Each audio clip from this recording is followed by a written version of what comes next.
everybody. Welcome back to the Ball and Breakfast podcast with Wayne. I'm Patrick. We are doing something completely different tonight. Going to NBA. It's been a while. I think we did a preseason preview. If you want to go back into the vault and check that out, feel free. Tonight we're going to kind of look back to the start of, when Wayne and I started watching basketball overall, basically the 90s through the present. Wayne and I are going to go back and forth. And we are going to have an NBA draft to put together our super teams from the time that we were born for the most part until present day. We did this for baseball. We got some pretty good feedback from you all on that. So again, go in the vault on YouTube, check out the baseball draft. You can see kind of the legends we assembled for each one of our teams. But we'll do the same with basketball, just for the fun of it. Wayne actually flipped a coin before we started tonight. Luckily enough, I get the first pick, and we're just going to go back and forth until we each pick 12 guys to put together on our roster, mix of guards, forwards, centers, and we'll just see how this goes. So, I guess without further ado, I can go ahead and take that first overall pick for this draft. Man, it's going to be none other than his airness. I'm going with Michael Jordan to start my team. I mean, I couldn't see it any other way. Definitely my favorite basketball player of all time.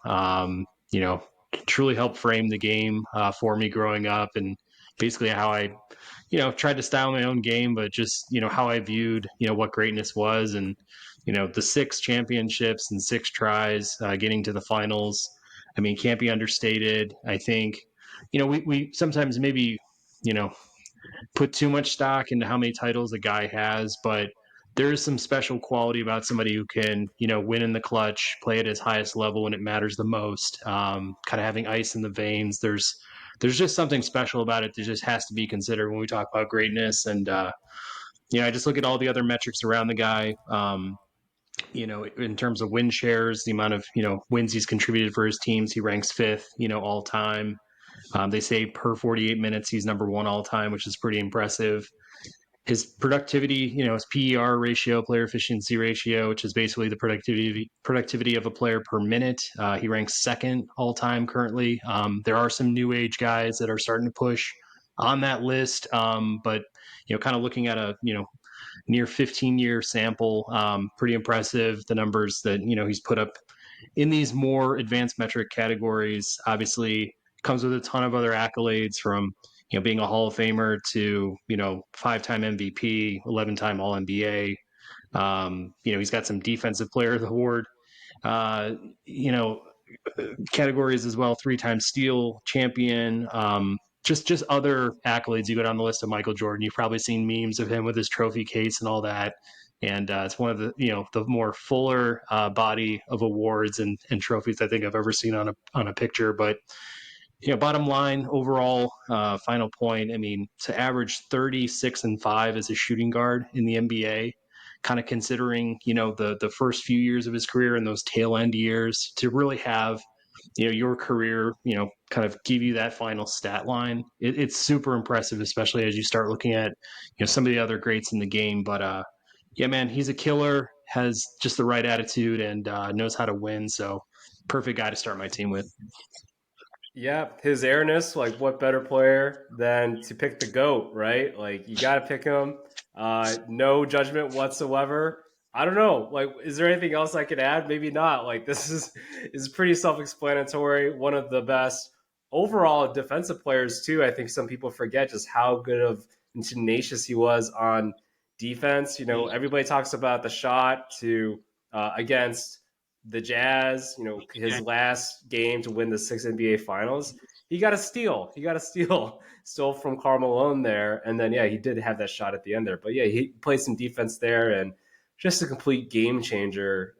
You just had that confidence level that he was always going to win the game when it mattered. So definitely got to respect that pick. I know my pick, the fans of my pick would probably not like it as much, or your pick as much. So I'm definitely going to have to pick LeBron James. All-time leading scoring person as well.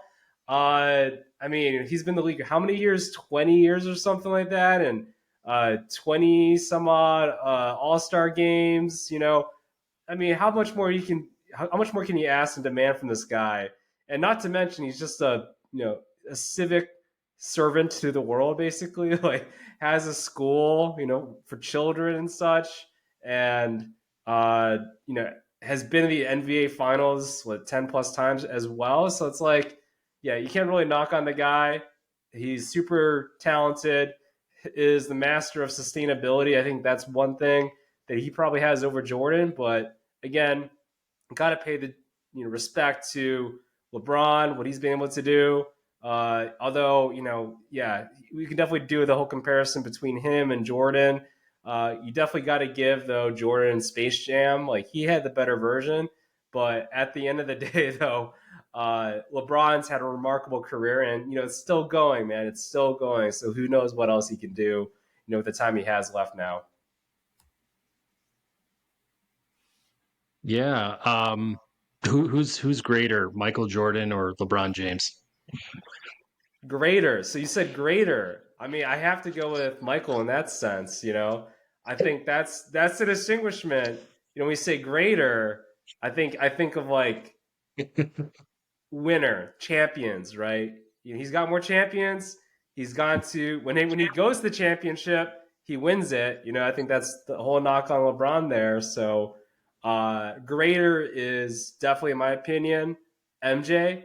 Honestly, though, if I were to pick better overall player, it's got to be LeBron, though, in my opinion. Are you talking about Mm, someone that can mm. not just steal the ball a little bit? Maybe MJ has got the steals and the quickness a little bit, but LeBron has, in my opinion, like he's got that patented, breakaway block, and he did score more points than Jordan overall in his career. So the longevity, I think you got to give him some props there. So and yeah, being in the NBA Finals like half the time as well, I think that's pretty remarkable for LeBron there. So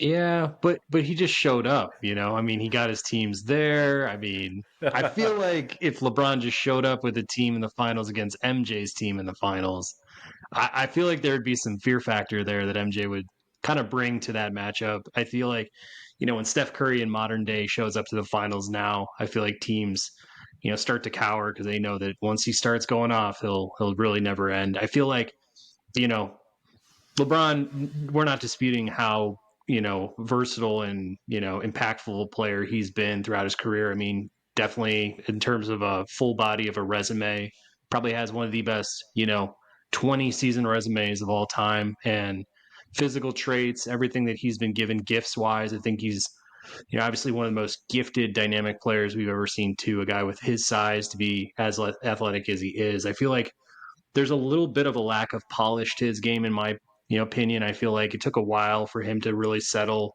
in with a 3-point shot. I feel like, the winning and clutch factor that LeBron brings to a team didn't really take off immediately. I mean, I feel like he put Cleveland on his back to get him to, a lot of Eastern Conference championship, appearances. I just feel like that first year when he got to Miami and Dallas was able to kind of knock them off. I mean, I'm not going to, throw a lot of shade on the roster that Dallas was, but a lot of those guys were past, their prime and they were going up against, three of the best players in the NBA and they all looked, pretty, I don't know, submissive. I don't know. Just, it was one of those, series where they just truly got humbled. And, when you were waiting for LeBron to kind of drop the hammer, he kind of disappeared in that whole series. And, yeah, man, it kind of always sticks with me. I don't know. His time in LA has been checkered a little bit.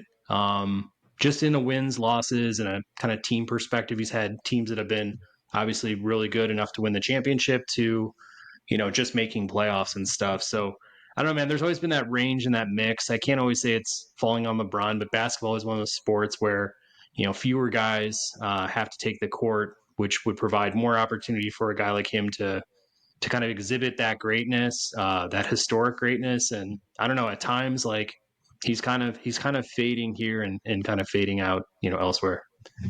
yeah, I mean, hey, look, killer instinct. You got to go with MJ. Prime time, one game, one shot, one opportunity. Like you have to go with MJ, I think for sure.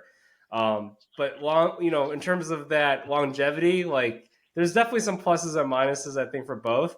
MJ took a year and a half gap year basically in the middle of his career.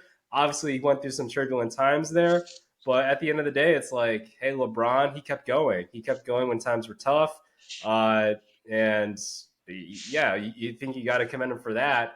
Albeit he didn't always show up in the biggest of moments, and you know was sometimes passive in the NBA Finals there. So, and yeah, you did talk about 3 point shooting. It's like great. It took him like a decade to get that fine tuned, when they could have used it maybe early in his career. So, but yeah, in the end of the day, it's like you got to commend LeBron. He's a multifaceted playmaker. He can score. He can pass. He can do it all now, basically.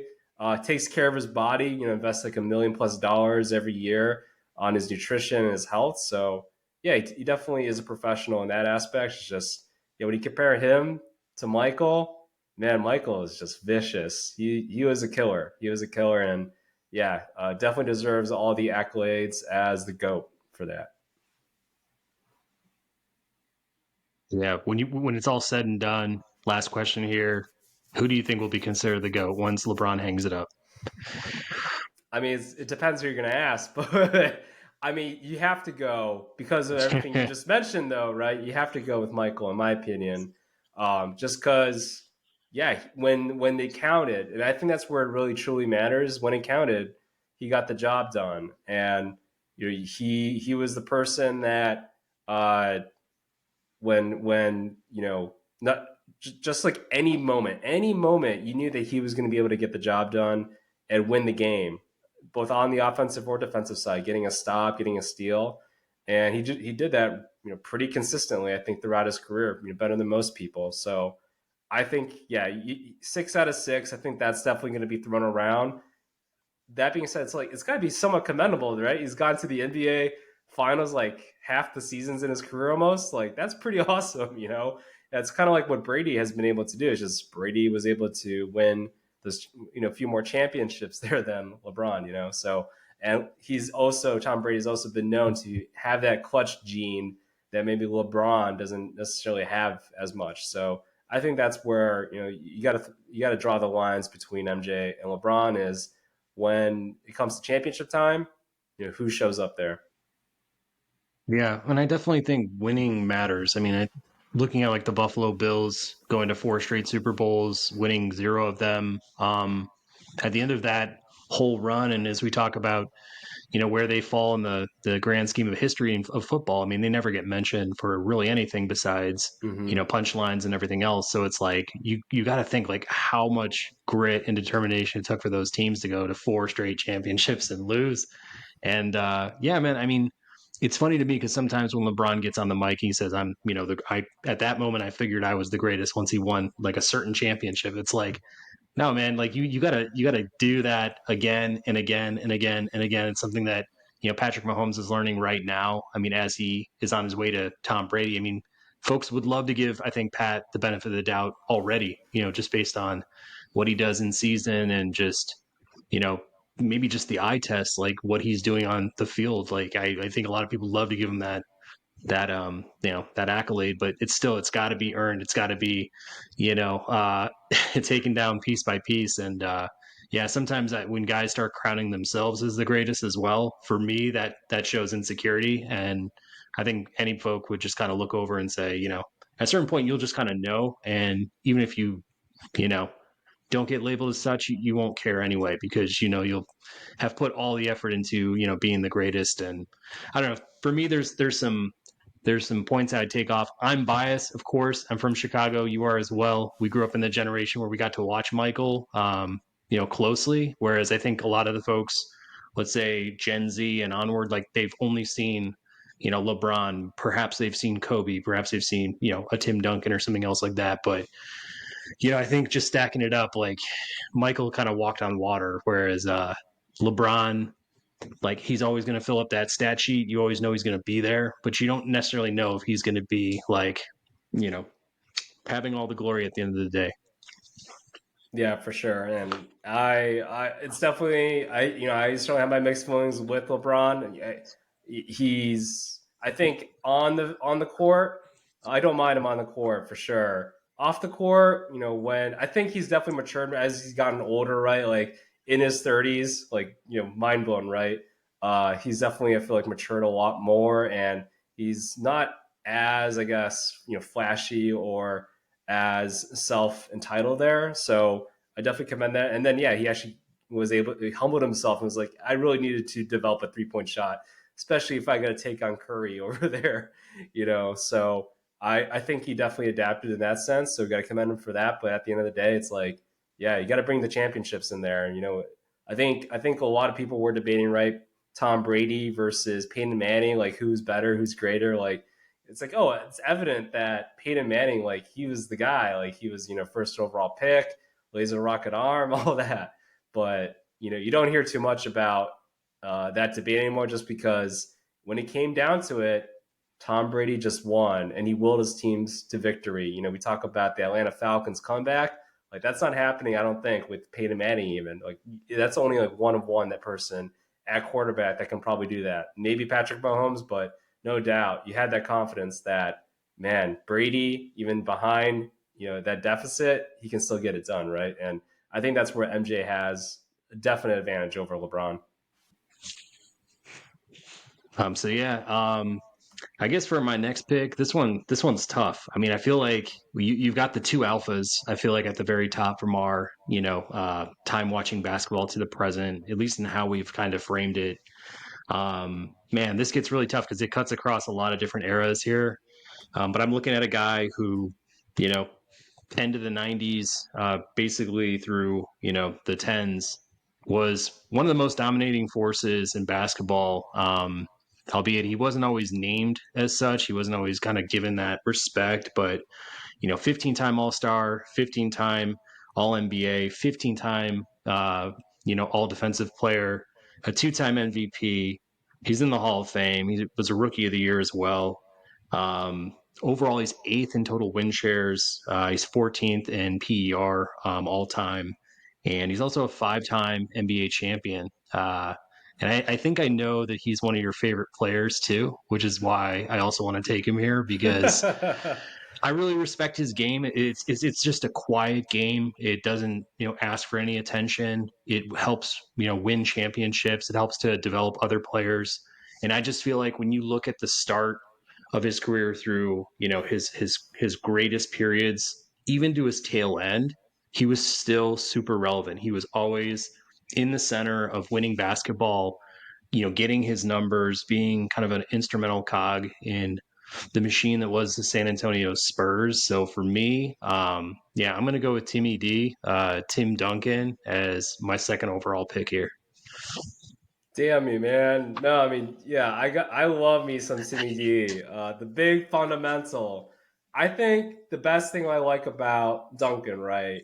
And maybe, there's this comparison between Duncan and then also this other pick that my next pick that I'm gonna be taking on. My pick was, or my next pick, he's basically a player, LA, foreshadowing a little bit, who definitely carried him with a lot of swagger, a lot of flash, right? And then comparison that to Duncan, who was, he didn't talk that much. If he did talk, it was a little bit quirky or funny here and there, but very kind of plain, right? And that's what I really admired about Duncan, was that he did it his own way. He did it very methodical. He did it with class. And you think about the Spurs during those Duncan years, that's what you think about. And he was so selfless, right? Especially later on in his career when he saw and noticed that the NBA was definitely getting more guard and wing heavies. So he kind of let things go there for the next people up there with Kawhi Leonard. Tony Parker, obviously, and then Manu Ginobili. He kind of took a little bit more of that back seat and was much more of a defensive force in the middle, passed the ball here and there, and then would get his shots kind of as the offense flowed to him, right? He wasn't the focal point, in the later half of his career. So I really just commend him just as an individual in that sense. And yeah, great pick. Terrible, but great pick, I think, there. So, but yeah, I guess segueing, drop the line there a little bit. I gotta go with Kobe here, especially since he took MJ. It's like, hey, what better one-on-one matchup than I guess the bigger or the little brother and the big brother there with MJ and Kobe. Basically mimicked his game, like copy paste essentially. I think MJ just did things a lot more efficiently. And I mean, hey, look, I got a combo of Kobe and LeBron here. Like I feel that's a pretty good combination. Definitely a lot of flash, definitely a lot of shoe selling as well. So it's gonna be, I think, an awesome and fun watch there. I mean, Kobe, Black Mamba, RIP for sure there. But just like Jordan though, as great of a scorer as he was tenacious on the defensive side of the ball. So I think some people forget about that, but yeah, he can definitely score. Everybody talks about also hit that 1 point game last game. Always showed up at the brightest lights when the lights were on and everything. And you also see, I also remember when he was, I think it was like 19 years old, and he was going against the Pacers in the Eastern Conference Finals. I think it was overtime, and Shaq fouled out. I forget if it was like game 5 or 6 or something, but man, he was the difference maker. He was the one that basically. I think they swept that series, but yeah, it was the finals. Yeah, it was the finals against the Pacers, but he was the main difference maker, even though Shaq was out, and basically won them that game. So we talk about Shaq and Kobe and how Kobe really wasn't anything with Shaq, but yeah, when it came down to it, he was definitely a difference maker there, and especially later on in his career with Paul Gasol, like he definitely was the alpha, and nobody questions about anything that what that man can do there. So definitely also admired what he was able to do after his playing days. He was much more of a mentor and likable. I'm like, man, I like this Kobe guy. An older Kobe who's just been battle torn and just wants to give back. I'm like, I love that, and it was definitely unfortunate that he was he passed away so young and everything there. So, anyways, gotta love me some Black Mama there. Yeah, I mean, what's there to say? I mean, top top shooting guard to ever play the game for the most part. With MJ after MJ, in my opinion, I feel like we look at the 3 years he played with Shaq. I mean, in a lot of ways, folks may want to pour a little bit of water on that just because. I mean, who's really going to stop a combo with the most dominant center, the most you know complete basketball player of its time with Kobe too. But we can't do that. So in a lot of ways, I just feel like Kobe's numbers, his resume, again, the longevity, the fact that he came in as a high school player and was, after maybe a couple seasons was, one of the top players in the league. You got to give him a ton of credit for that. I feel like his game is the closest to Michael's that we've ever seen. I think past Michael being in the game. So yeah, man. Tragic way to end it, obviously. But in a lot of ways, I think his legacy speaks even louder now that he's not here. I feel like he's constantly in the conversation amongst current players and past and stuff. So definitely not forgotten. But yeah, no, so far so good here with our guys playing a little bit of 2-on-2. This next pick for me is super tough. I'm not going to give away who I'm not going to take, but a lot of ways I was looking down at it and I'm kind of thinking, going across positions and things that I may, need at this point, you know, all in all, I need some guys who are going to be some good scorers for me. Somebody who could play off MJ. I feel like, this guy is arguably one of the best scorers of all time. Obviously, top in three pointers ever made at this point, 12th in overall percentage. He's a four-time champion, two-time scoring title champion, two-time MVP. Um, and even in some of the more, you know, denser ratios, I still feel like, top 40 in win shares, top 20 in PER, like that's still pretty respectable. And I think at this point, a lot of folks are looking at him kind of being, one of the unicorns in the game, or starting to put him up in that upper echelon of goats. A lot of folks I think already have him in top 10. I think I've heard some folks batting around top 5. Believe Kevin Durant said he's the best player he's ever seen. So, without further ado, it probably gives it away. But, Steph Curry for me at the point guard position. I don't know if there's another guy that can do as much with the ball as he can at that spot. So at least for our generation, especially. So I'm going to take him, and yeah, feel pretty good about that. I mean, who doesn't like Curry? I got his shoes too, and you just gotta. He's changed the game. He has literally changed the game, and like you have like 7 footers shooting threes now. So, yeah, that probably would have been my next pick, and yeah, that's a great roster there. You got Duncan. You got two selfless leaders there, and Duncan and Curry. Curry, yeah, like a lot of people would have just said no, we don't want Kevin Durant, but lo and behold, that salary cap increase and everything that happened there, they were able to get that and execute that. And man, yeah, that was a great run there. And a lot of people knock on Curry's legacy basically because he had Kevin Durant there. So, but at the end of the day, like, who would you have in this past like 10 years? Like, what other NBA player would you rather have than Steph Curry? Like, it's a very small list, maybe LeBron, right? Obviously, but other than that, like Curry, he definitely is a difference maker there. So I can't go wrong with that for sure. Moving on to my next pick here, I got to go center here. I feel like I have to go center. So, and this is definitely going to be like, am I making the right decision here? We'll see, but it's definitely between I think two people. But I got to go with my guy. I'm going to go with Hakeem Olajuwon. I'm going to go with the all-time leader in Mm. blocks, better two-way player than maybe the other guy. As flashy as the other guy is, right? Like he was a little bit more in his prime when he beat Shaq. Or sorry, I might have given away there. He was definitely older there when he beat that Orlando Magic center in the finals. But at the end of the day, you're talking about the Dream Shake. You're talking about maybe more of a finesse player.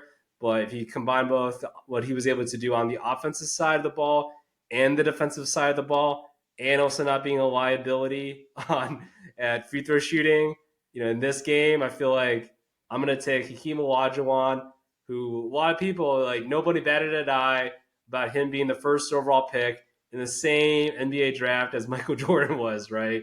And you look back at that draft, it's like, wow, I think the Rockets actually did the right thing in terms of oh, you don't know exactly what Michael Jordan is, so raw, all that, but at the end of the day, Olajuwon had a heck of a NCAA college career and everything, and his game definitely translated. The big man during the time was the person, so you definitely have to, I guess, take that pick like 9 out of 10 times probably. So, but yeah, Olajuwon. Another thing about Olajuwon, winning record against Michael Jordan, who's on your team by the way, 10-13 regular season record against Michael Jordan. So how about that? But yeah, I got to go with Olajuwon here. Yeah. Well, I think we have to put some asterisks on his championships with Michael not really in the game at the time. But no, I will say you got to give him his props. Like he got 2 rings. The field was still pretty full with heavyweights and heavyweight teams at the time. I feel like if we're gonna put asterisks on any of Kobe's titles or Curry's or LeBron's or whatever else, it's like this is one that I feel like definitely was earned. He was the center of that team, figuratively and literally. It's just like I feel like he was the straw who stirred the drink. Whereas you may look at some teams that you know Curry was on, or you may look at the team that Kobe was on, and you could look at even Shaq and say, was Dwayne Wade the more impactful player in those series? But like you could always look at those 2 titles that the Rockets won, and say Hakeem was the guy. So yeah, I mean his numbers stack up really high up there in win shares, PER as well, top 20 in both. He's got all the accolades, especially on the defensive side, like you mentioned. So he probably brings that out a little bit more than, the other centers on the list. But yeah, I guess if it's my next pick, I'm going with the guy that you passed on and have been kind of describing because that was the guy I was wrestling with Steph Curry and Shaquille O'Neal. So I feel really good now about my team in terms of dominance and things like that in all facets of the game. But yeah, I mean for Shaq, 13th in win shares, 5 in PER, depending on if you're mixing in some of the current crop of players, 15-time All-Star, 14-time All NBA, 4-time champ and MVP. I think, there's never been a player in watching the game that I've seen at his prime, especially when he got to the Lakers, that I felt like defeated trying to root against him. I just felt like anytime he was on the court, it was going to be a nightmare for, opposing defenses and players. And obviously the hack a Shaq, you know, uh, philosophy came into play with him because of his limitations at the line. I feel like, nowadays, like you get Ben Simmons on that or some other guys who just can't really, take the free throws down when you get it. And, you know, I think earlier on in his career, O'Neal was a more skilled, gifted player in terms of, his finesse, maybe, having to do more outside type jump shots for a center, being more of an athlete. I feel like when he did get to LA and he kind of bulked up and he had Kobe and he had other, great supporting players, especially, around the arc and like Derek Fisher and Robert Ory, it was like he just knew he could just control the paint, bully people and, put up his 20, 2010, 30, 10, whatever it was nightly. And, he'd be kind of good. From a skills perspective, he's not like ticking every single box for me, but again, I've just never seen somebody command so much attention and just completely dominate under the rim and just, be one of the harder guys to push around, for his respective position. So, I just feel like having him is kind of a cheat code underneath, and yeah, feel pretty good about it. Yeah, and he's great at commercials. Like he's everywhere too. Entrepreneur extraordinaire, so definitely has made a bunch of money off the court, and as a successful businessman, successful NBA commentator as well. So that's one of the best I think any like sports shows out there. So Shaq has definitely been a highlight of that, and it's great to see that he's kind of continuing on his career in the NBA in that facet, and then also obviously being an entrepreneur, philanthropist, etc. So, but yeah, like his basketball court presence, yeah, the big Aristotle, just you always had to figure out and strategize around Shaq there, and just be like, okay, Brian Shaw, like go ahead, shoot a three. We have to have three men in the box there against Shaq. So definitely a force to be reckoned with in the NBA. And then I guess moving along here, so man, you got a great team here. You got a great team here, and I see a player on here. You've thrown a couple punches here, but guess what? I got the answer. I'm gonna go with Allen Iverson here. He's gonna be, I think, my point guard to go along with LeBron and Kobe. Like talk about having that wing and people that can just create shots and everything. So Allen Iverson, I'm just picturing him stepping over Tyronn Lue, NBA Finals, winning that first game against the Lakers with just a bunch of outcasts there, and it was such a dramatic moment. I think that he in that game, and just also the way he played, just in general. Like this guy's like what, maybe 5'10", 5'11", like 160, 70 pounds soaking wet, basically. Like, and he's just going in the paint. NBA 90s, right? Early 2000s, very competitive when they just had 7-footers out there for no apparent reason, and he would just go right into them and do a bunch of and ones. Known for definitely for that crossover, especially that crossover that gets seen a lot. When he crossed over Jordan, definitely had one of the best handles overall. So you can definitely he has his share of critics. He's not a perfect NBA player, but you can't knock on his heart. I think he had a ton of heart for the game, loved the game, played with a lot of passion. That whole practice got totally overblown, lost, one of his closer friends there. So he definitely had other things in his mind. And yeah, you just got to commend, I think, what Allen Iverson was able to bring to the game, brought a lot more street cred to the game as well. A lot of people, you'll ask a lot of NBA players that grew up during that time, a lot of people will say Allen Iverson was the guy that they watched. So yeah, I'm gonna go Allen Iverson here. man, this backcourt's going to be fun. I don't know. I don't know how they're not going to be passing the ball, but it's going to be fun, I think, for sure. Yeah, you might need to have LeBron play point guard or something, and have Iverson and Bryant Yeah. fight over the ball. But no, man, tons of star power. I like the pick. I always liked Allen Iverson. Obviously, pound for pound, like one of the best, basketball players of all time. I feel like if he was 6'5", he'd have a different legacy. He'd have a different story to tell. In my opinion, I feel like the one knock I had on AI throughout his career, especially toward the tail end of it, the second half, was more or less like I never really felt like he ever bought in. I never really felt like he, matured in the way that he probably should have. It always felt like it was really about his numbers and his success first, and then it was about, well, let's make sure the team's okay as well.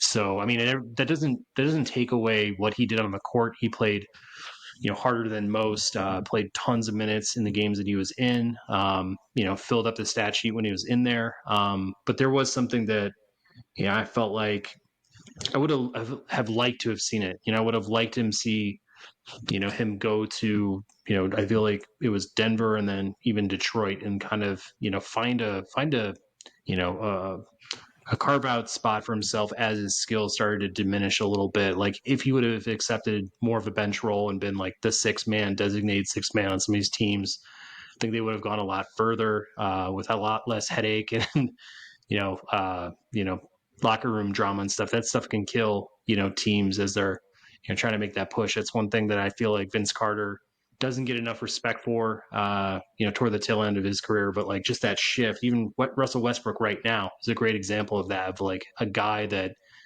you know, played out of his mind, like played, beyond his talents probably allowed him to. And now he's finally accepted that diminished role, but it's like helping the team, push forward. So that's basically it. Because other than that, I mean, from a scoring prowess perspective, before we got into like the 3-point era that we're in now, like there was no guy capable of putting up more on a nightly basis in like the 2000s than Allen Iverson. Yeah, yeah. I definitely do wonder if he had more talent around him, right? Would he have developed more like off ball offensive skills there? Because it always felt like he needed to have the ball at all times, right? Like a James Harden, basically, to be any type of factor, have any type of interest in the game. And that's definitely where, later in your career, some people can do it better than others. Carmelo did pretty well, I think, when he was with Portland.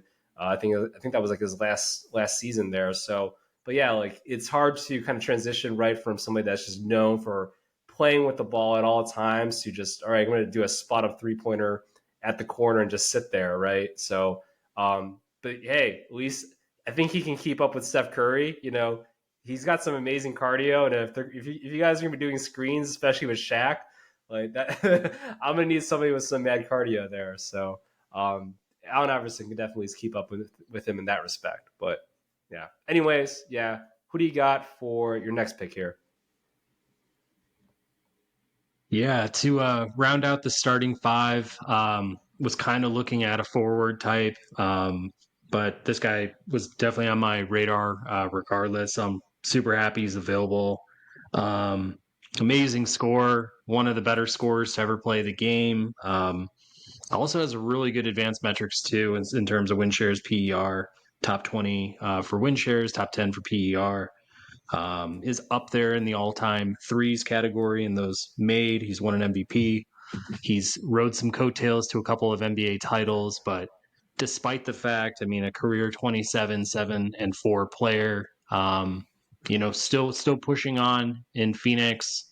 We'll see where their team goes. I don't know if it's the right, mix of talent that's going to get them over the hump, at least for this season. But yeah, I guess when I just look at him as an overall, force and player, definitely left his mark on the game, especially from a scoring perspective. A guy who, you know, can have the ball in his hands, play off the ball, and just drop jumpers. And he does it better than most. And you know, I think his character is the thing that kind of gets in the way. I think a lot of people want to knock him for that. I think The Golden State move is one of them. But I think he really tried to stay in the hole in Brooklyn and try to like coalesce the rest of the guys to taking it seriously and being a part of it. And, he's found himself on a lot of super teams, so he'll always get slack for that, whether it's his, design or not. But Kevin Durant, to round out my starting five, playing that small forward, I love having him on my team.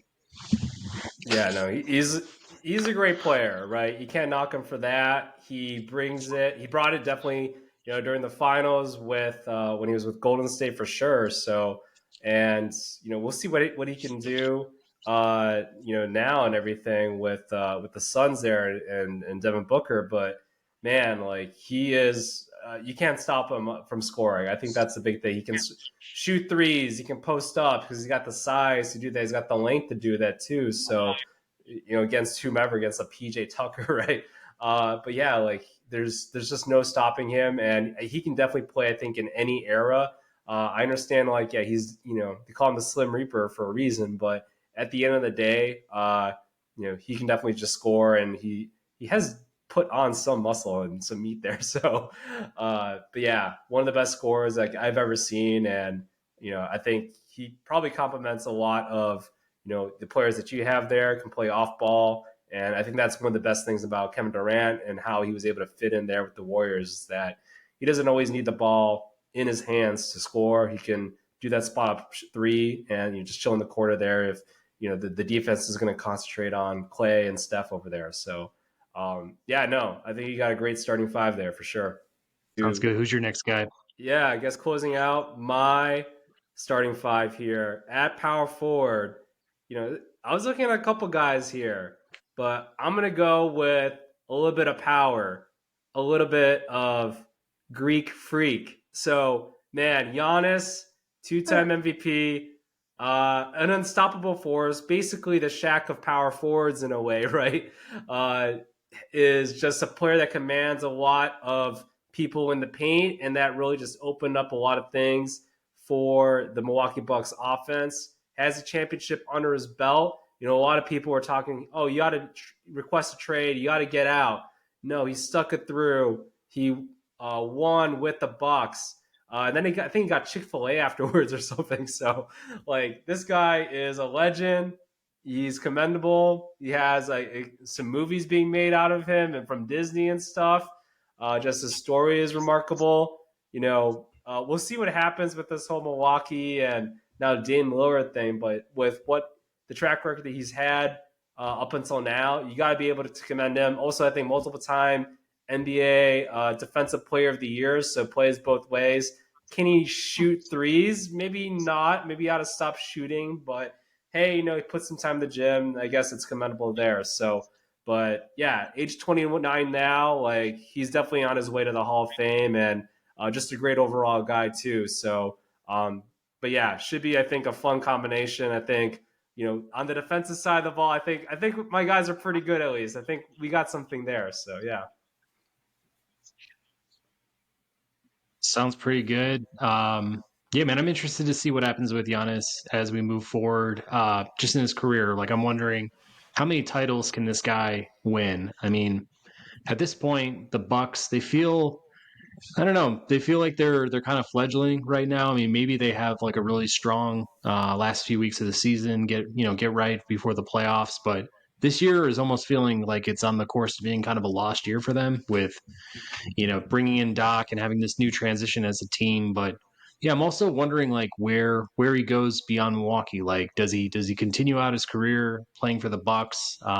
Retiring as a Buck, which is kind of unlikely in today's NBA. But if he does go somewhere where there's an extra star or two, like could we be looking at a 2, 3, 4 time NBA champ? Like, it's totally possible. But I think regardless, like his standing in the game, yeah, I mean, as far as like his athleticism, combined, with his ability to score, like his ability to bring defense and to bring a ton of offense on the other end is something I don't think we've seen in a long time. Maybe since like a Hakeem Olajuwon or David Robinson or maybe a Tim Duncan, but just in a completely different way because they play, much differently. So it's just he is a freak in that sense. Like he's hard to kind of camp under one type of basketball player, especially as a forward. But very interesting guy and definitely a good pick. Yeah, for sure. Who do you got for your next pick now? Your sixth man. Yeah, man, this one's hard because I've got some guys from the '90s that I'd love to pencil in here. I think there's some guys from that era that have had their whole like legacies played out for them already, and then I'm trying to also play with guys that are present day players that I think are amazing, that I think have some upside to them to kind of go ahead and grab. But I'm kind of matching up the numbers already. Looking at a couple of different guys, and I'm going to stay present in my next pick. But right now, I'd say arguably he's the best player in the NBA. He definitely showed that last season, carrying the load throughout the regular season. Coming up a little bit short in the MVP category for the first time in a couple of years, but in the same sense, like leading his team, to a final, championship there, first time in their history. Again, two-time MVP, five-time All NBA. He averages 21, 11, and 7 as a center. That's just ridiculous. I mean, I feel like we talk about guys like Westbrook and others who, command the ball, have the ball in their hands as point guards all game. We're doing this with a center. I don't know where his journey ends. I mean, I feel like from an athletic standpoint, I could see him having a little bit of wear and tear on his body, or maybe he just doesn't mature into his 30s, with his frame and build and things like that. But with what he has, athletically, hand-eye coordination, just a feel for the game, like he's and this is where I was bringing this up, but like StatMuse has him as the number one player in terms of player efficiency rate, ratio of all time, above Jordan. So it's like it's being recognized by statistics. I mean, it's like he is considered right now one of the greatest players to ever play the game of basketball, and I think he just needs time to continue like pad his resume. But NBA is funky these days. Teams don't stay together. There's a lot of movement. There's a lot of craziness that happens. So I'd love to see where he goes, but I like having him on my team, obviously, and I'll take Nikola Jokic, the Joker, as my sixth man. Man, yeah, that's a great one. And the great thing is he passes the ball, so he can shoot, he can do it all, and I think that's why he's so efficient too. Is that he makes a majority of his points in the paint, but then has the ability to score from the outside, do some spot up threes, and then he can pass the ball at an efficient clip and get it, just generate assists, and then obviously rebound, one of the best rebounders in the game there too. So great overall pick there. Great six man, I think, kind of coming off the bench. Definitely a different skill set than Shaq. So like he has talent. He doesn't just pound the ball in there. So I think those two play styles I think match up pretty well there. With Jokic coming off the bench there. So yeah, that was I think my like second pick that was coming up, but the pick that I am going to be picking right now, I guess, to transition, I'm going to go with a guy who, if you just see him walking around, you probably picture him, you know, in a minivan delivering kids to, Sunday church or whatever. Has always been known as the guy with the short shorts, but you ask any player that played against him, like this guy is ruthless. He is tenacious. He's definitely, I think, a lot of people are, they kind of overlook him just because of the way he looks and everything. But if you were to tell me that, hey, this player is the all-time leader in not just assists in, as a point guard, but also steals, both by a pretty wide margin, also goes to show of his longevity and his durability. But from the assist standpoint, like this guy, he averaged I think the second most assists per game, only second behind Magic Johnson. It's like that's pretty awesome. So I'm talking about John Stockton, obviously. I think I was kind of debating actually having him over Iverson, just of his overall game, his efficiency, and obviously point guard's got to pass the ball. But I think in this case, I got to go with John Stockton. So I can get more passers. Actually, that's probably one of the primary reasons. But he was also an excellent scorer, pretty clutch too. I think I remember that 3-pointer he scored against the Houston Rockets that got them to the finals for the first time there. So very clutch, very tenacious, ultra competitor. Him and Karl Malone with that pick and roll, which now we see everybody doing pick and roll. Is like I feel like that's like half the plays that are quote unquote drawn up in the NBA these days. So yeah, for me, got to pick John Stockton, the OG over there with the short shorts. Sure, I like it. I like it. He was starred on my page here. I feel like he always gets put in conversations with Isaiah Thomas, and there's always like analysts that want to, say Isaiah is the better all-time player. You know, I think Isaiah has definitely earned that right, just with the titles and everything he did with Detroit.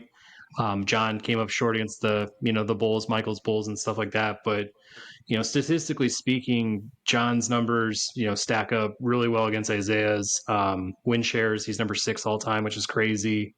Like you were saying with the steals and assists, I just feel like there was no better pure point guard in the '90s than John Stockton, and maybe even since that point, I feel like there's been a lot of guys who've come along that have been really good point guards in the game, kind of that traditional distribute first type, ones that can get their ball, hands on the ball on the defensive end, steal and all that other stuff. But yeah, man, if it wasn't for MJ's Bulls, I mean, we're probably looking at at least 2 titles, maybe 3, maybe more. You don't know, but yeah, man, I think that's a solid pick and a guy who I think is criminally underrated, and I think it's.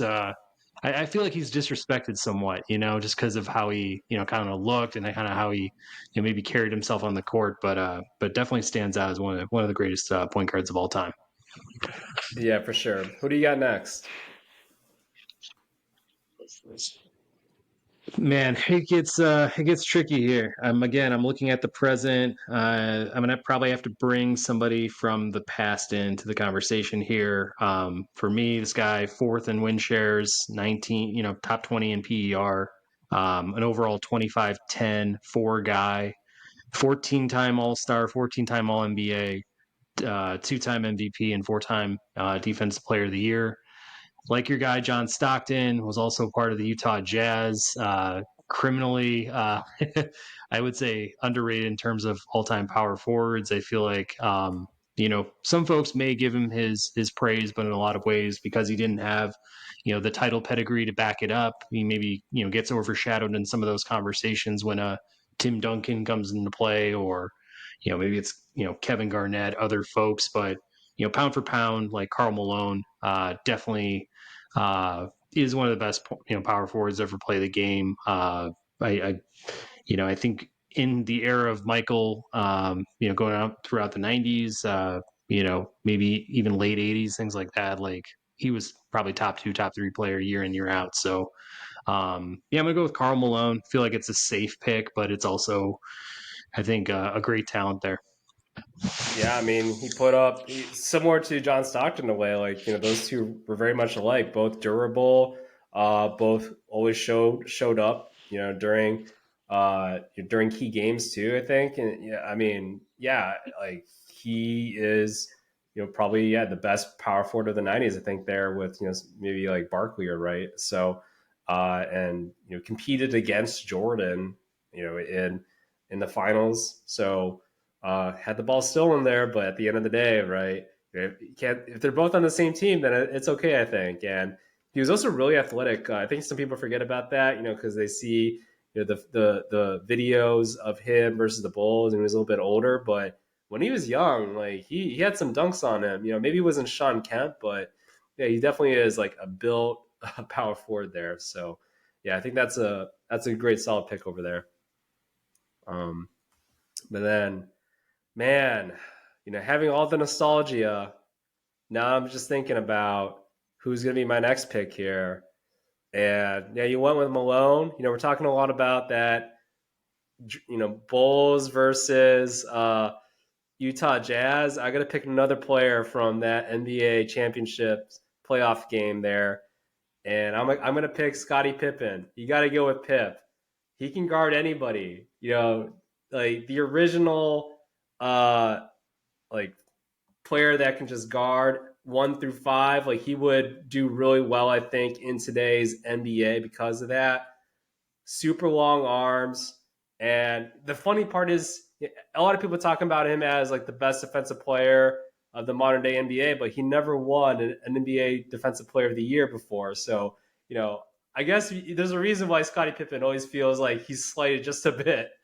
He never got a lot of his accolades, despite being part of the top 50, top 75 teams, and then also winning, being part of the dream team, and then all the championships. And yeah, people forget Jordan never won anything without Scotty there. So, and yeah, just even I always remember that when because Jordan usually would come out first, that Scotty would kind of stick in there with the second unit, and it always just seemed like the Bulls would advance basically because Scotty's still there playing with like Steve Kerr and such, and really just handled that second unit. It was a key to a lot of those Bulls victories. Kind of like not he wasn't a sixth man, but he definitely was able to advance and bring down any type of deficits that they might have had originally. So yeah, Scottie Pippen, really one of my favorite players I think of all time.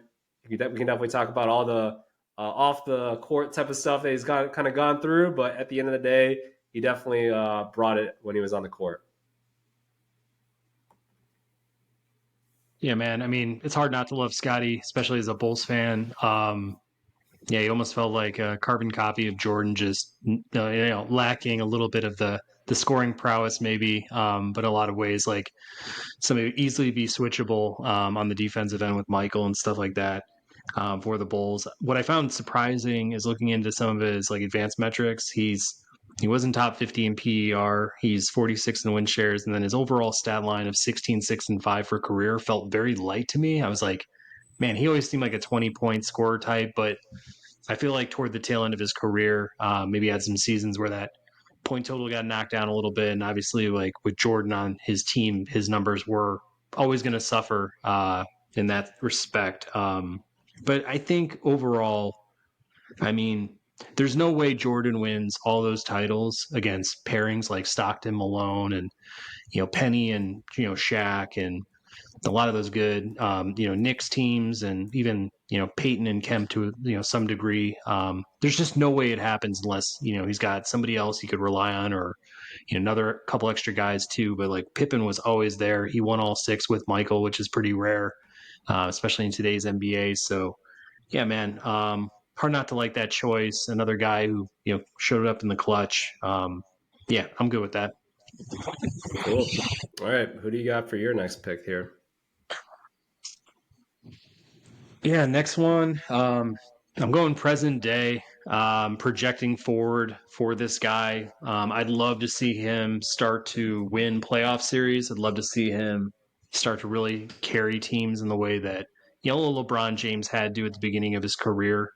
Because I feel like this guy is getting there. I mean, I feel like maybe a little bit less in the athleticism category and just sheer physicality, but man, he's averaging 28, 9, and 8 right now for his career. 5-time All Star, 4-time All NBA, Rookie of the Year, and his number 8 currently on some rankings for PER all time, which is just nuts. Um, I just have never seen a guy, beyond LeBron James as skilled as he is and as nimble as he is at his size of like 6'8", 6'9", but obviously running point guard, playing out in Dallas. Who knows? We may be able to see him get through a couple of series here, hopefully in this playoff. But man, I don't know. Maybe he's just a superstar short, but I just feel like Luka Doncic is, going to have one of those careers where we look back in, 10 years or so, and we're just like, damn, like if this guy, isn't the best Maverick of all time, I mean, that's going to take, some persistence there to knock off a guy like Dirk. I mean, others that have played, for the Mavs like Jason Kidd, Steve Nash. But I just feel like he's going to continue to fill up the stat sheet, and I think his game's going to improve, and hopefully, he gets the right team mix at some point. I could see him, winning a championship or two. So I'm gonna grab Luka Doncic, another kind of combo guard forward for my team, but I just feel like the sky's the limit, and we haven't really like scratched the surface just yet. Yeah, I mean, he's a prodigy, right? I think he's been playing professional basketball since he was like 14 years old or something, right? So he's definitely he's got the magic. He's got the magic, right? And it's incredible just what he's been able to do. Like he's definitely isn't, yeah, like some sort of athletic freak, but like you were mentioning, his numbers really are very comparable to LeBron. Like it's pretty uncanny. I think just maybe the 3-point shooting is a little bit different there, but at the end of the day, like very much the triple double kind of machine, a playmaker, a scorer, like very much all of the above there. Just an all around great player, and yeah, very much is that ultra skilled point forward. I think that LeBron has. So yeah, I mean, I like that pick. I think he's definitely one of the best players in the game today. So and yeah, he's just getting better. Like it's kind of scary. So, but yeah, if you know if Cuban can get more talent there in Dallas, just I think the sky's the limit. We'll see what happens with Kyrie here, but yeah, the Mavs definitely are a team to watch for sure because of Luka here. So yeah, and I guess moving on to my next pick. Oh, so I think I am gonna go. Yeah, I'm gonna go center here, and I'm gonna go with a player who I think looks like he's ranked sixth in terms of PER here. uh, is a teammate of Tim Duncan. It was one of the main reasons I think that Tim Duncan was just such a good guy, such a good teammate to be with there. I'm talking about David Robinson, the Admiral, just a great overall, very unconventional, I would say, NBA career. Like, I don't think he played for the first 2 years because he was doing his service in the military there. And, people forget, like, he's also one of those people that got a quadruple double as well. I think I got Hakeem here, and then who I believe got a quadruple double, and then also Robinson here. Man, such great players, I think, overall. Dominant during the 90s. And just a great overall, one of the best ambassadors of the game, great overall teammate too. Can hit that 15-footer and is ultra athletic as well, super muscular and lean. So yeah, David Robinson, I think make a great backup, I think, towards what you got there.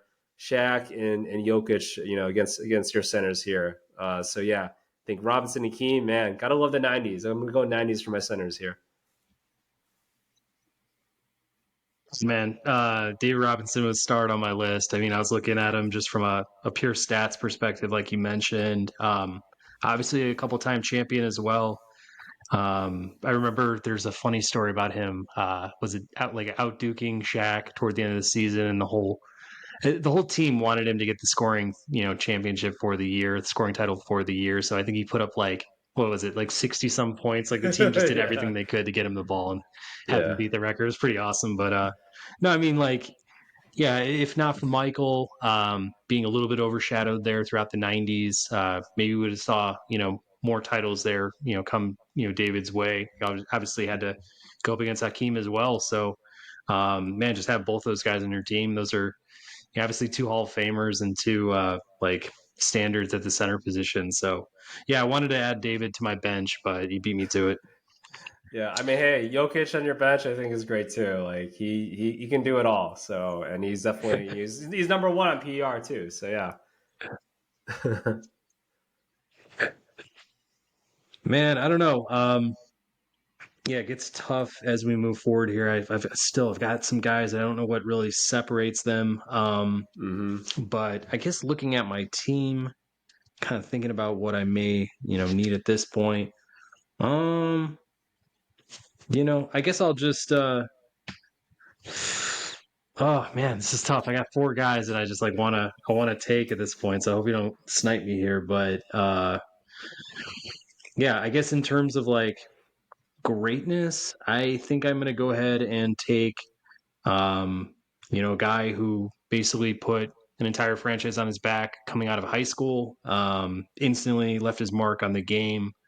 Chicago, native, obviously a Hall of Famer. He won an NBA championship. But just the consistency over the period of time that he played, obviously was like the centerpiece of the franchise for many many years. 15-time All-Star, 9-time All NBA, 12-time defensive player on that All Defensive First Team, 4-time rebound champion, a Defensive Player of the Year. I feel like he was the standard for kind of power forwards throughout the 90s, the 2000s, and then toward that tail end of his career came more of like a team guy, maybe more of like the defensive anchor of the team, the attitude, the locker room guy.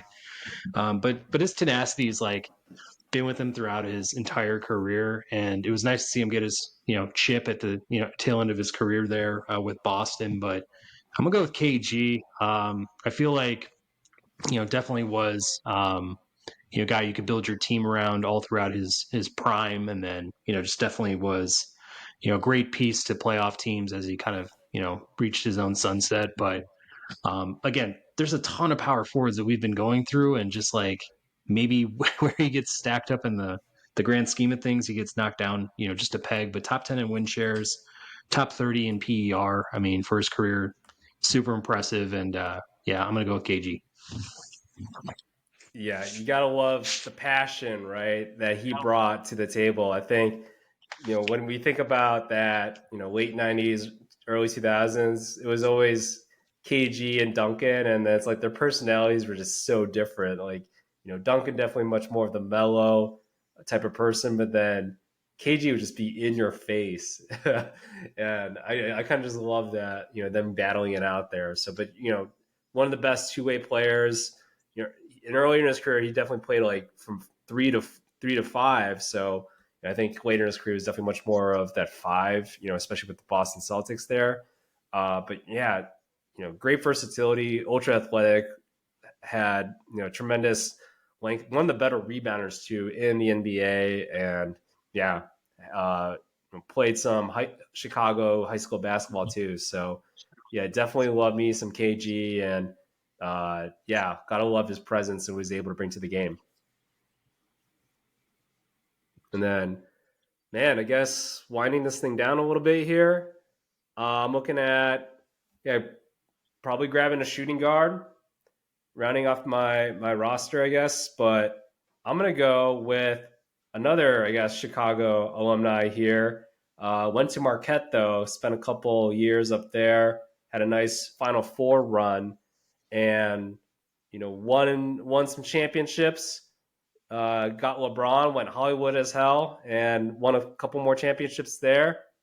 And yeah, we came back home to Chicago and had, I guess maybe a forgetful stint, but he enjoyed his time, I think, and recruited Jimmy Butler to the Miami Heat eventually. But yeah, got to go with Dwayne Flash Wade. Man, you're talking about one of the more exciting players, great defensive player too. And a lot of people I remember, I think during that draft, they were like, "Oh, let's talk about LeBron, let's talk about Melo, right?" Or Darko Milic, Chris Bosh. But in the end of the day, like Dwayne Wade had probably one of the most commendable careers, in that draft. Albeit obviously LeBron had probably the best, but you gotta appreciate the heart that he brought, I think, towards the Miami Heat. I feel like he was kind of like, in a way, brought that kind of passion and tenacity, especially attacking the rim, as Allen Iverson did. He just had a bigger body. So, gotta love me some Dwayne Wade, Mr. Miami Heat over there. And yeah, I think him and Kobe, like that, this feels like a lot of like the redeem team a little bit there. So yeah, Dwayne Wade is my pick here. Yeah, I think his winning definitely sets him apart from other two guards of his era. I mean, there's a couple guys that are more of the in-your-face scoring types or had very loud type games. Wade obviously had a lot of athleticism too, but was more, I mean, I was obviously called Flash, but in a lot of ways, like had just a consistent, penetration type game, had spot up twos and, could hit that jumper pretty solidly. But it was more like the character, the leadership, being the alpha. I mean, especially with Miami, even when they brought over LeBron, I always felt like Dwayne was the calming force of that team, was always a guy that people leaned on in those, harder, more clutch moments, at least at the start of their, run as a mini dynasty there. But yeah, man. his win with Shaq, I mean, got the MVP in that final series. I mean, was putting the team behind his back, as a young kid, kind of trying to learn the ropes as he went. I mean, it's nice to have the confidence to have, Shaq on your team there, but it wasn't all, kind of relying on him to get him over the hump. I mean, Dwayne definitely carried, his fair share of that load, that season. So, I mean, for him to walk away from his career as a three-time champ, it says a lot about him. It's like it is what separates him, I think, from his peers at the two guard position. So, definitely a good player to have on your team. Yeah, I guess for my next pick, you know, looking at a guy that I was pretty sure about. I mean, as far as just his overall impact on the game, and I was looking at him and KG kind of in that same spot. I feel like they're completely different players, but played in the same era. Have very similar accolades, but I was talking about Doncic earlier, and like who's got to kind of leap over to stake his claim as the best Mav of all time, but in an era that was just starting to learn like the 3-point shot and really like develop that and make that a standard in the game, like Dirk really for his size, for his position, I mean really kind of made himself like the first unicorn in that sense when it came to 3-point shots, because we saw Reggie Miller, we were seeing a little bit of Ray Allen at that time, but nobody was looking out for 7-footers that could just step back and hit 3-pointers like he could. Just an overall amazing, marksman. His fadeaway jump shot, maybe one of the most unguardable shots of all time. And just always seemed like anytime Dirk had the ball, like the thing was going to be wet. I mean, he just had like one of the wettest jumpers I think I've ever seen, period. I just feel like, wasn't really toward the tail end of his career that like winning started to get associated with his play. I think that's the one thing that held him down for most of his career. Like people just didn't know if his teams could get over the top. I mean, I know they had a sweep, or not a sweep, but just got knocked out by the 8 seed. Maybe they had won one game or 2 games or something against that 8 seed Golden State Warriors team. So I think those like kind of black eyes on his resume kind of stood with him until he led Dallas over that big victory against that unstoppable Miami Heat team. So like I think for me that kind of set him apart from what a lot of his critics held against him up to that point. But he got his championship, 12-time All NBA, 14-time All Star. He's 16th all time in threes made. In win shares, he's top 10. PER, he's top 30s. But yeah, man, got an MVP too. Just love Dirk, and think he's a great part of my bench here. Yeah, man, you're taking like a lot of the great fours here. I feel like there's yeah, he's definitely one of the premier players during that time, and we all love him for beating the Heatles, that first season there. So, but yeah, like the modern day, like if he was playing the modern day age, like he would definitely fit right in and play that five probably. But yeah, like I know a lot of people called him Irk because he had no D, right? But then at the end of the day, he definitely bulked up and became tougher, and he was such a competitor, I think too. So could not stop him on the offensive side. So no, man, I think that's a great pick, and yeah, I think that your front court looks pretty solid. I think there. So I guess with that, then I gotta go. I gotta get some speed. I gotta go a little bit of flash here. And maybe I'll be running and gunning a little bit. I think I can probably do that, especially with the front court that I have right now. So I'm gonna go. Yeah, I'm gonna see if I can get a back court to help out with a little bit of everything here. Um, I'm gonna try to complement it with some shooting. Actually, yeah, I think that's what I'm gonna do. I'm gonna get a shooter to kind of space things out a little bit with Kobe and Wade and LeBron here. I'm gonna go with one of the best shooters of all time. I'm gonna go with Ray Allen. Was it the Milwaukee Bucks, and then kind of went around. Was a Seattle Supersonic there, and then you had won an NBA championship with the Celtics, and then also the Heatles eventually. So, but yeah, he was the premier 3-point shooter before Steph Curry took that crown, and man, you also gotta love He Got Game. So not the best actor, but you didn't really have to be the best actor in that movie. So yeah, I'm gonna go with Sugar Ray right here.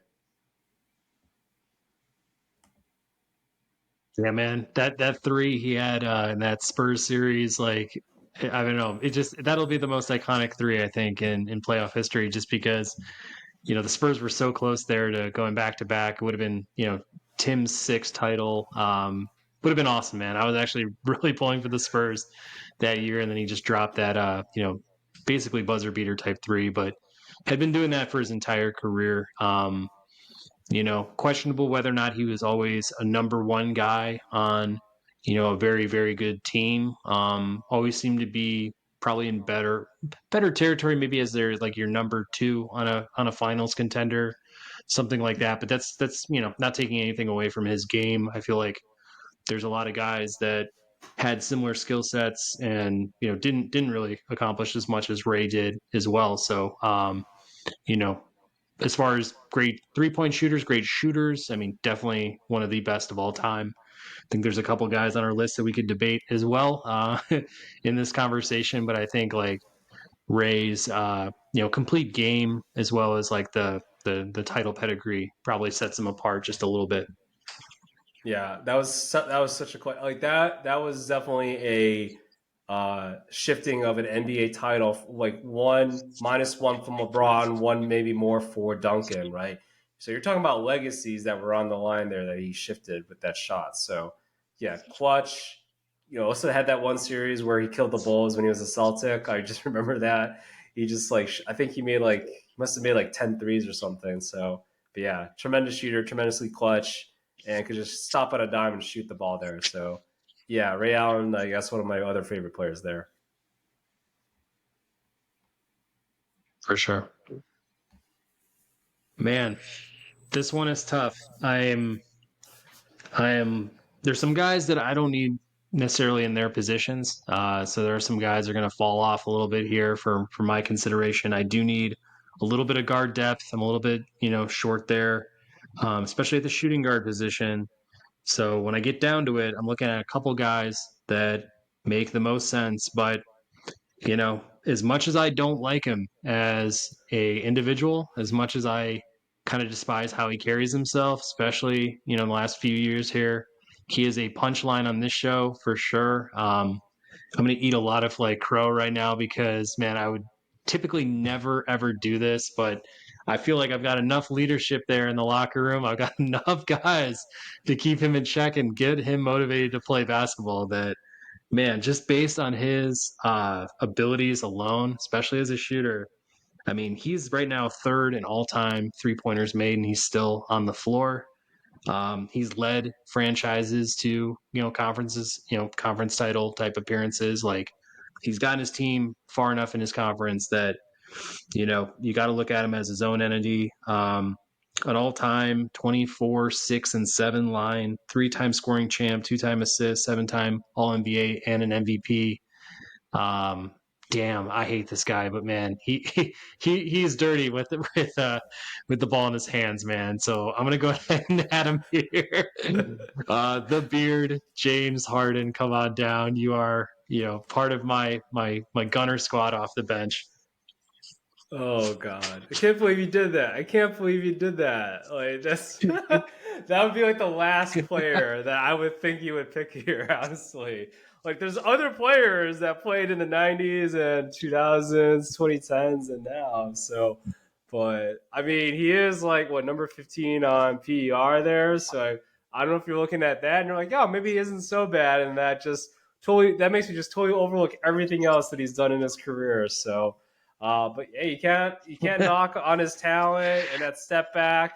Is it a travel? I think they kind of changed the rules honestly because of that. So it's just crazy how he was able to do what he was able to do with the Houston Rockets. And there's definitely that question of like, man, had the Thunder known that the salaries would increase, the salary cap would increase, right? Would they have traded away James Harden? Like they didn't have to, right? It just was like I think the next season or two, they were like, oh yeah, let's everybody can make like 30 million plus or whatever each, right, or something like that, like super max contracts. So But yeah, James Harden, one of the better players, I think, unarguably. You definitely, talk shit about all the his just kind of how he handles himself, but at the end of the day, like the guy can ball. The guy can ball. So yeah, man, I can't believe you did that. Like that's just that's just nuts. So uh It's pretty dirty. I mean, he's definitely not like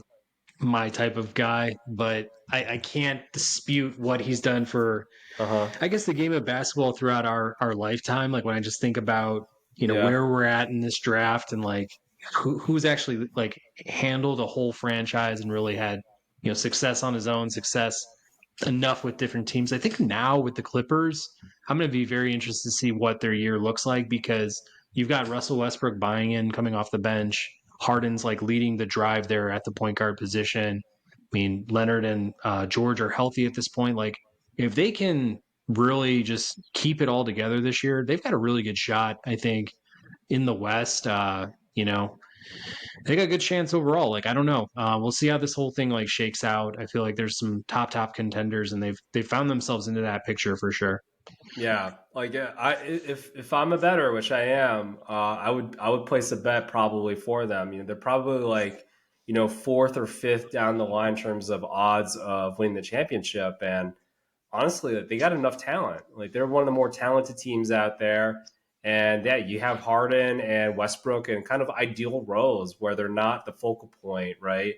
They're not even like the second player. Like that's PG, right? It's PG, it's Kawhi, PG, and then yeah, Harden and Westbrook there in terms of playmaking. So yeah, like that's a really talented team. And yeah, the biggest thing obviously is will they stay healthy? And maybe that's where I'm betting like as long as they're healthy during the playoffs, that's all that matters, and playing at a high rate there. So we'll see. I think with regards to where the Clippers are at, at the end of the season here. So, but I guess I'll do it. Speaking of Clippers, I could have gone two ways with this. Like I was thinking, maybe adding in another a power forward of some sort. But I'm like, you took all the good ones, I feel like. So I might as well double down a little bit on the small forward position, just a little bit, and take a player that can play, defend multiple positions, has uh, the big wingspan, has a claw, or should I say claws, I guess, in this case, that can palm the ball, can block, very strong. One of my favorite players, Kawhi Leonard. We can definitely talk about load management and all of that. It hasn't won an MVP, but has won two finals MVPs and was a focal point for both of those championships there that he had with the Toronto Raptors and the San Antonio Spurs. So one of the best two-way players in the game today, and he has a two-time NBA Defensive Player of the Year as well, and just has developed it as an all-around player. You see everybody and their mom thought that he was just going to be a 3-and-D player, right? But then got better at dribbling, got better at playmaking, worked up on his post-up game and his mid-range game. Just is one of the better overall shooters in terms of efficiency out there. So and then, yeah, he's great at defense, and he stopped Giannis, I think, right, during that Toronto Raptors championship run. So he can play against, the fours, in the NBA. So, yeah, Kawhi Leonard, I think, great overall player, and, yeah, can play 3 and 4 here. So, Yeah, I had a tough time evaluating Kawhi. I mean, obviously, when it matters most, he tended to show up. I mean, especially when he was a Spur, I thought his career, was going to be on that same trajectory as like a Kobe Bryant. Um, you know, trying to think of another solid comp, maybe a Dwayne Wade in a different aspect, or a Paul Pierce, maybe like a rich man's Paul Pierce or something too. Like it was hard to really put my finger on it, but it had all the traits and all the tools, I think, to be one of the greatest players of this generation, if not, pushing other generations too. It's been weird with him. I mean, injuries has definitely, slowed him down in terms of his year to year, consistency, and his ability to kind of, set himself apart from his peers. I feel like he's definitely a max guy. He's definitely one of your team leaders. He's won a couple of titles with himself being, the finals MVP, which is again a rare class that he finds himself in. But it's a lot of the in between stuff where I'm always like, why does Kawhi always seem to be kind of disappearing from the conversation when he's just really this talented? So it'll be interesting to see what he does in LA if he happens to go to another team past this point. But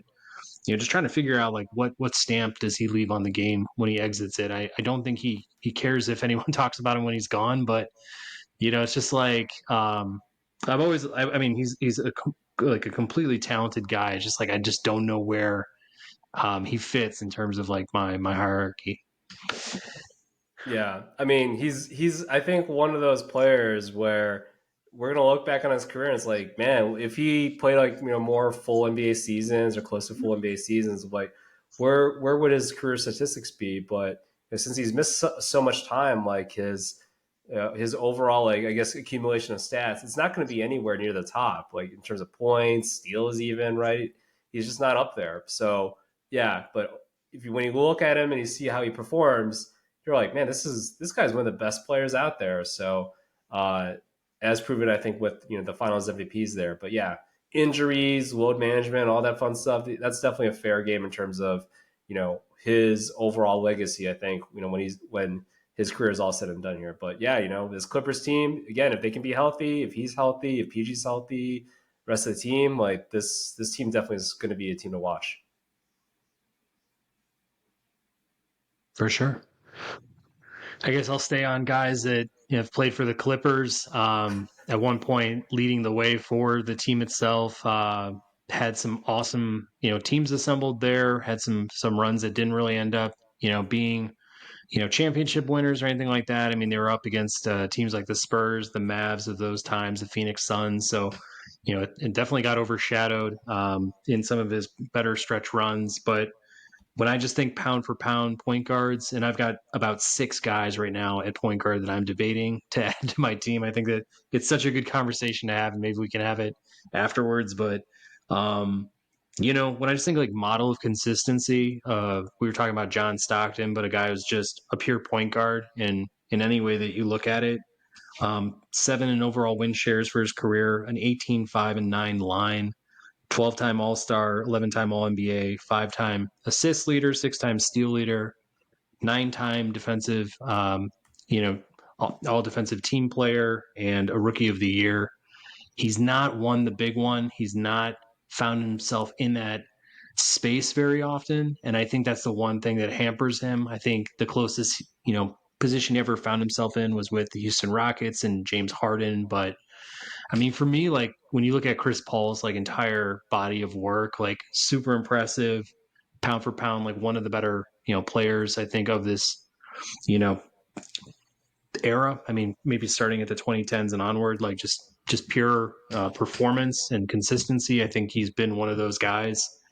It's tough, man, because I look at a couple of guys on my list. I'm like, some of them won MVPs or been having very special seasons in a lot of ways, but I don't know. For some reason, I think maybe it's the defensive elements of it or just the overall productivity in so many facets of the game that I feel like just Chris Paul is such a complete player that um, for me, like he gets up there and he's also just got that like dog mentality. I wish he really had paired with a true superstar to be able to like see out some of this potential. He had Blake Griffin, he had others along the way, but it's always felt like I know he's faded in some of those bigger moments, especially towards this tail end here. But man, I don't know. Yeah, he's come close, but and I did I'm remiss to like bring up his Phoenix Suns run too because he did go to the finals. He did fall short again, just a little bit, and I thought they were on their way to winning one. But yeah, man, I really appreciate the body of work that he's had.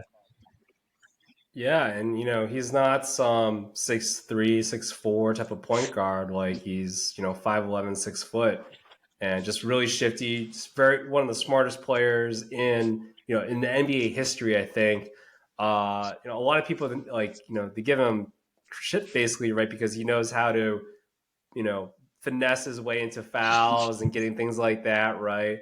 But at the end of the day, like it's don't hate the player, hate the game, right? I think that's kind of what his motto's been essentially, and he's known how to have those veteran plays and leading to fouls and things like that. So, but yeah, like one of the best assist men out there, one of the best stealers out there as well. Kind of very comparable, I think, to the way that John Stockton, in terms of his being a kind of a pure point guard, right? One of the best mid-range games, I think from a point guard we've seen in recent memory. So, and yeah, he's carried teams. I think everywhere he's gone, he's usually won. Obviously the Warriors are battling other things, I think, right now at the moment. So, and Father Time is always undefeated. So, but yeah, like Chris Paul has definitely kind of pushed the tempo on a lot of things, and he's definitely, I think, one of the best players probably in the 2010s out there.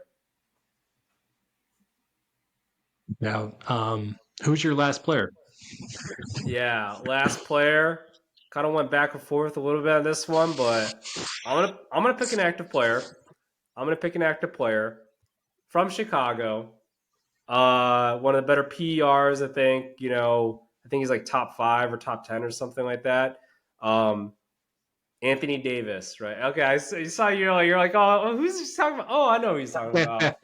Anthony I Davis. I got it. think, yeah, and I think he can, run with, your Kevin Garnett's, your Dirk Nowitzki's, and your Tim Duncan's there. So, very athletic, very versatile, can dribble the ball. He was a point guard in his early high school years, and utilized that versatility, like when he went through a big growth spurt, uh, and is one of the better defenders in the NBA. Obviously, he's just battled through injury, especially the past couple of years here. But if you recall what he was able to do, with LeBron and the Lakers right during that championship run in the bubble, he was honestly he was probably the best overall player, I think, for the Lakers and that team, arguably, right. So, and what he was able to do, I think, with New Orleans early on, right, he was definitely the focal point to that team, and yeah, just one of the best all round games, I think, in the NBA. And it's just kind of missed now, obviously with the injuries. But yeah, when he's playing, it's hard to find like a better, I guess, 4/5 out there in the NBA in terms of in terms of both on the offensive side and the defensive side. It's just, yeah, he gets hurt, and I think that's been the one thing to kind of stop the Lakers from just being ultra dominant. There is having Anthony Davis on the floor. So yeah, I got to pick Anthony Davis to round it off, being my 4/5 here. Yeah, I mean, one of the most talented players of this era for sure. Just pound for pound, just like you were saying, like came up as a point guard. Um, has that scoring ability, but also just an amazing defender, especially when he's on the floor and just like giving it his all. I feel like he obviously gets questioned a lot about his like desire or just like his motor and things like that. Like a lot of the greats like Barkley O'Neal, they like kind of dig at him on TNT and stuff, just like, why does this guy kind of disappear year in, year out and stuff? I don't know, man. It's hard to say. I mean, it's hard to say why that's kind of happened, especially after they won the title. I feel like him and LeBron should have done more in their run together. I feel like they've had enough complementary pieces too to kind of get more accomplished. But again, like whatever the combination of it is, like aside, I feel like pound for pound, you look at numbers, what he contributes to his team. I mean, he's an impressive player. He's a dominant force, in his own right. So no, he definitely belongs on a team here, especially to round it out. But man, love to look at our teams like in entirety here toward the end of this to kind of match it all up. But I don't know, man. I got a couple of questions. I mean, overall, like, how do you feel about your team, or what do you make of this whole draft? Yeah, I mean, I kind of got scared there. Like your starting 5 was super talented. You got some championships there. You got the GOAT, Shaq, right? Like there's so much to like, I think, about your starting lineup. But then, I feel like I can win with some depth. I feel like I got some tremendous defensive players as well.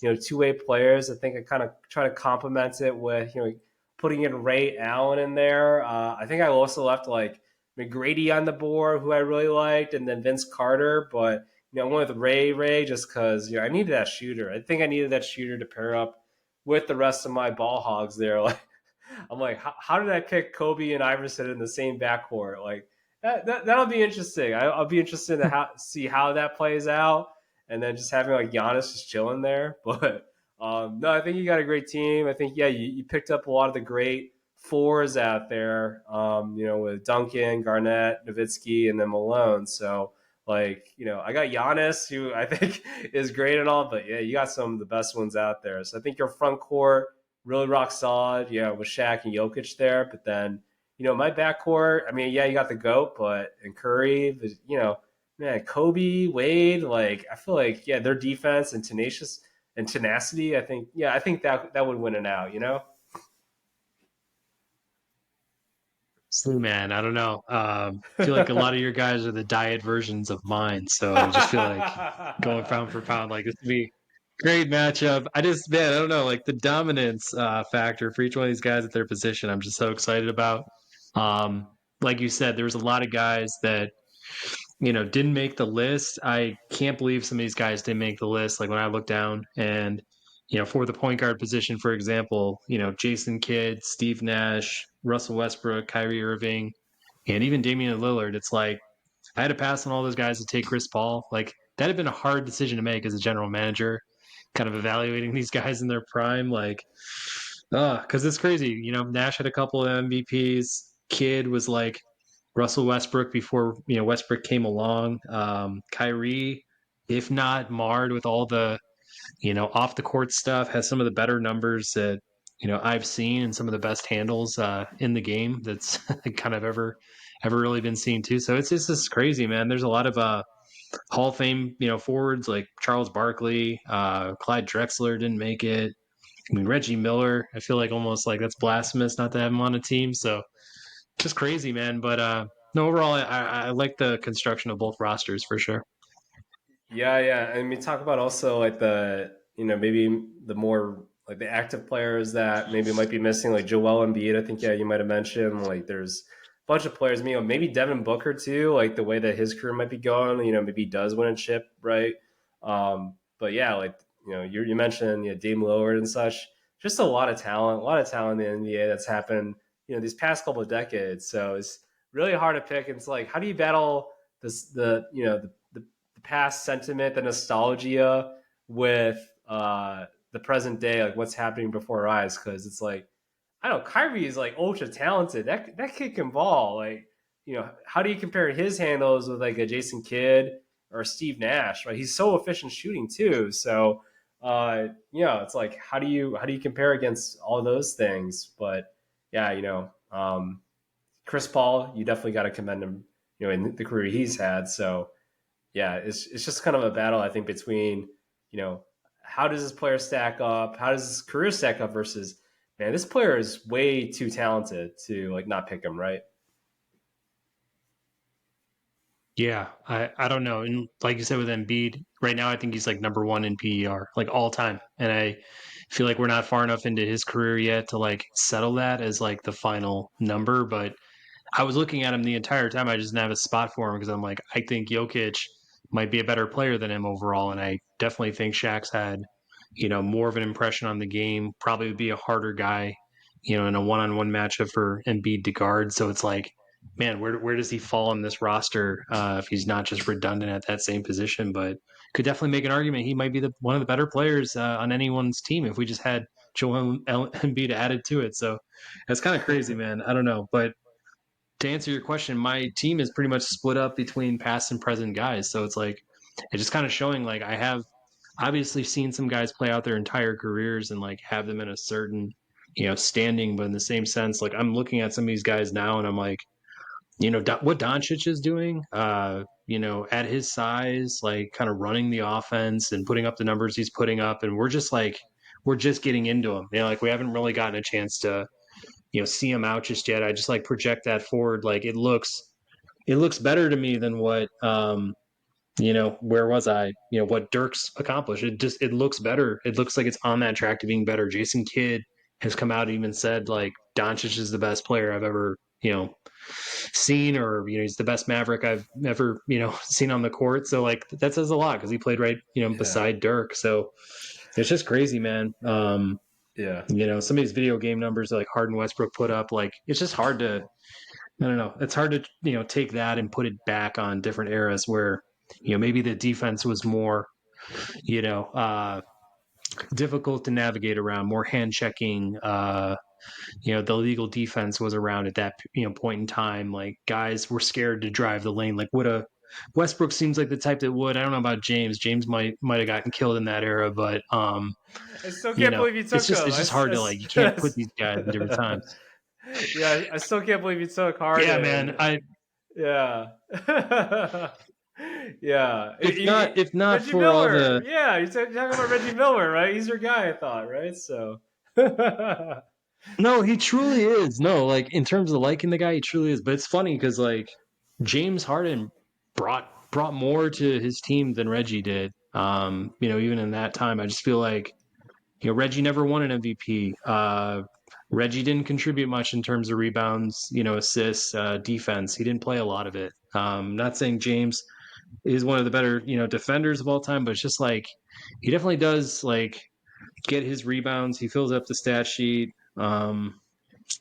Yeah, I mean, both guys, I think at this point, like you look at James and Reggie, like they've both kind of taken their teams about the same distance and just kind of fell a little bit short. I mean, I guess Reggie's gotten to a finals before, but we'll see, man. Tough for me to go there, but just feel like had to go through like had to pick like the more well-rounded guy, I guess. Yeah, I thought about taking the more well-rounded guy with Charles Barkley over Anthony Davis there, but yeah, no, I had to Yeah, compare. Yeah, like literally well-rounded more so of, but Barkley did have the MVP, but I was like, I think Anthony Davis just his overall game, and especially if I got to compete against Garnett, Nowitzki, Malone, and Duncan, like I got to choose Anthony Davis in this case, but. Yeah, I know. It's just I think a fun little exercise. You're just like, all right, overall game. Like, do I really want to take Harden? But you look at his stats, his playmaking ability.